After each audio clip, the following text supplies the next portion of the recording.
Okay, I'm going to clean up the parts here. So this bearing's full of grit and crap. It locks up at times. When I put salt in to clean it, it got real crappy feeling. So I'm going to have to pop one of these dust covers off here. Clean it. There's a lot of grit up inside the basket in here.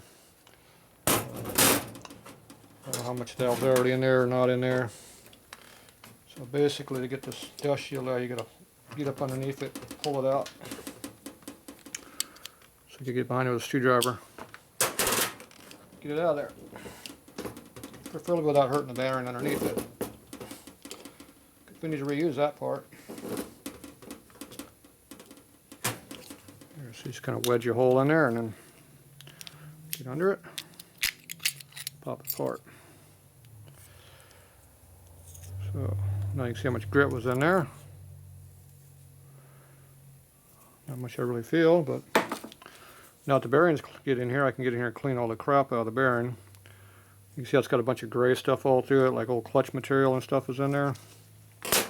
So now I can go ahead and clean this out, get all this thing to run smooth. So right now it locks up when you have it going. Alright, I'm going to go clean it. Be back. Okay, get it all cleaned out. It's not gray no more. Spins nice and free now. Both directions. Even the center part, you can turn the center. So now it's not making noise like it was. Because the bearing was good, it was just full of crap. So like I said, a combination of old clutch material and maybe I put a little bit of grit in there from the grinding, I don't know. It's hard to tell. It's all behind here, so it wasn't much open area, but yeah, you never know. Either way, it's clean now. So now I can put some oil in here. Lube it up.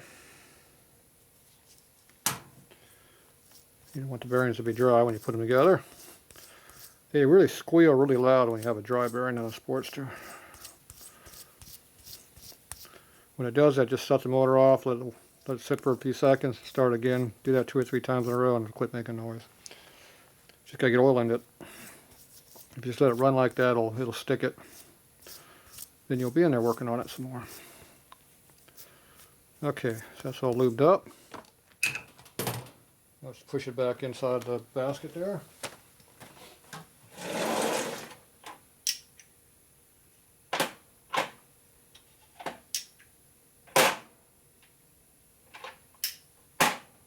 Guess that's going to be the one.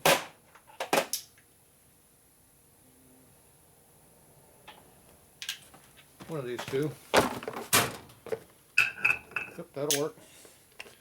Okay, so you push on the outside edge, so you get a nice pushing block that's that big. Push it in with a press. Just like we push it out, push it back in.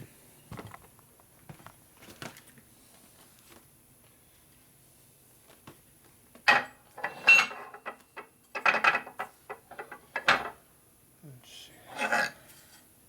Give me some push against. Push the whole back of the basket out.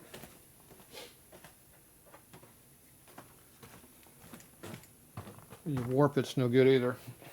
So just getting that big chunk there, sticking on there like that. That'll support it. Put the bearing in there.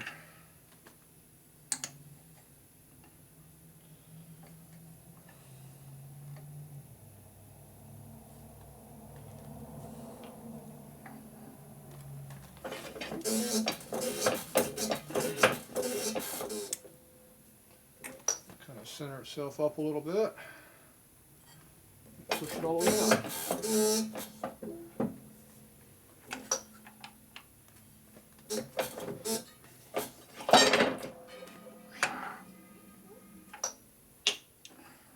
Okay.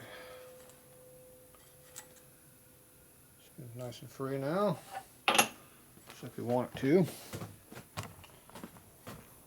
So it's open here on the backs.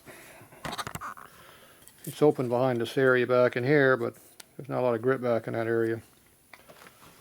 Clutch is on the other side, and that's pretty well protected too. So we got our snap ring, we'll just put it right back in like it came out. Let's see, sharp side, dull side. Yeah. Pretty equal on both sides, actually.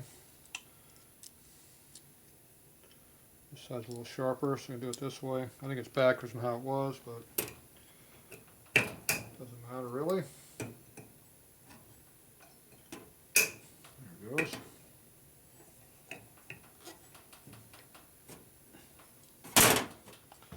Alright. Good to go. So now you spin the basket and make sure it's not warped.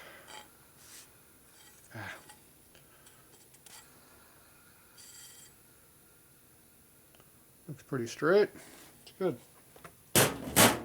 Alright. I'm going to get the kicker gear. I got squeeze push that in now.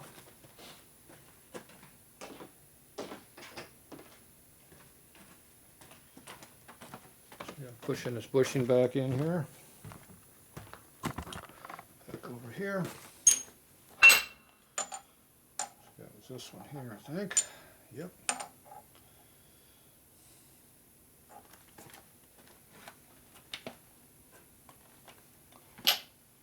Push on a piece of aluminum so you don't hurt the teeth any. We're not really pushing hard enough to make it hurt. Whatever.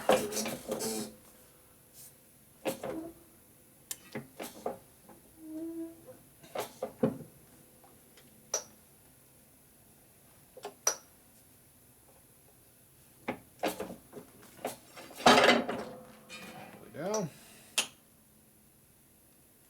It's not all the way down. Bottom of the teeth, so I gotta go back the other way anyway. I was trying to avoid pushing one side of the gear, but oh well. And this is a little bit too big a diameter also. So nothing we're doing. Yeah, it might work.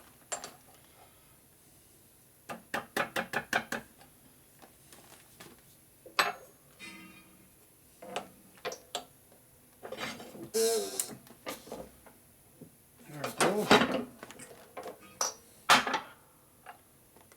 Yep, it was too big. I was wondering if it was.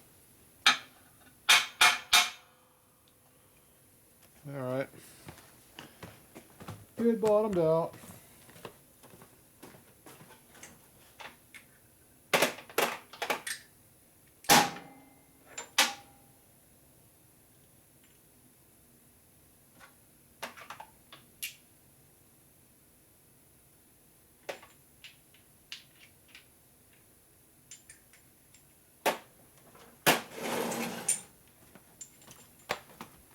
All right, slightly smaller diameter.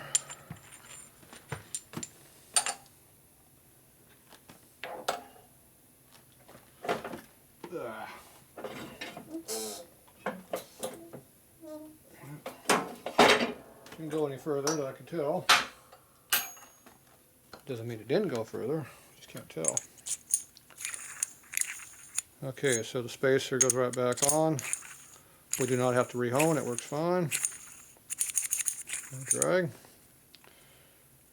There you go, no damage. But now the teeth are cut. Big time. So we got to check that out and get the other part. Alright, that's it for now.